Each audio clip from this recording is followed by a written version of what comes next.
Etienne Dao au bord du suicide, rare confidence de l'artiste sur l'une des pires périodes. C'est dans un tout autre registre que ses fans vont pouvoir retrouver Etienne Dao ces prochaines semaines. Créateur d'une collection de mode, le chanteur de 66 ans a décidé de s'essayer à d'autres disciplines avant de revenir à la chanson en février 2023. Une page de plus dans sa longue carrière, sur laquelle il s'est confié dans Madame Figaro. Et notamment sur l'un des moments noirs de celle-ci. Nous sommes au début des années 90, Etienne Dao sort d'un concert à Los Angeles et rejoint l'hôtel de luxe Château Marmont.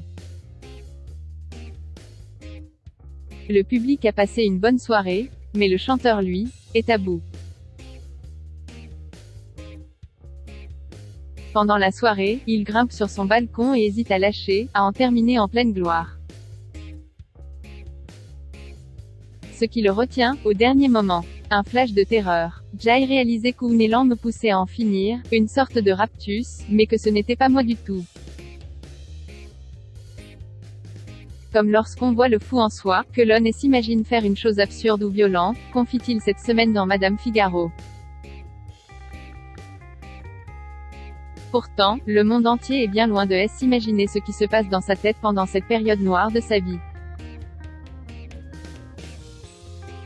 Depuis la sortie de Paris ailleurs, l'un de ses albums les plus connus en 1991, il est en effet en pleine daomania. Ses concerts attirent des foules de fans hystériques. Mais lui n'en peut plus. Si j'avais continué à ce rythme-là, je serais mort. Trop de travail, trop de fêtes, trop de tout, continue-t-il, très franc. Et puis ces moments d'hystérie totale, où des gens dormaient en travers de mon paillasson, ce n'était pas possible. Je ne suis pas taillée pour ça. Même si j'adorais le côté joyeux, le cadeau incroyable que ça marche autant. Tellement de projets, de sollicitations. Un burn-out qu'il a finalement digéré peu à peu. Un monde qu'il ne supporte plus et dont il mettra longtemps à se relever. On vit dans un truc où on est perché la plupart du temps.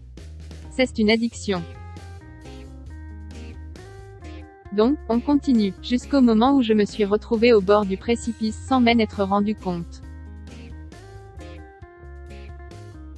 Raconte-t-il, expliquant qu'il a mis 2-3 ans à se remettre de cette période. Je suis parti à Londres, j'ai fait l'album Eden, c'était vraiment une cure, avoue le chanteur de Duel au soleil.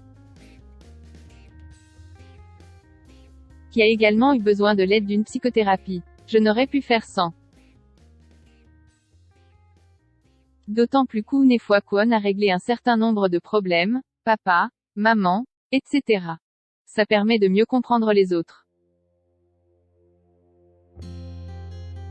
Également marqué par la mort d'un père qu'il avait abandonné, et qu'il avait fini par rejeter.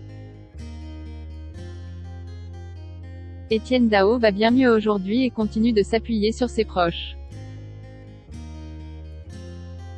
Notamment Jane Birkin avec qui il a collaboré de nombreuses fois ces 30 dernières années.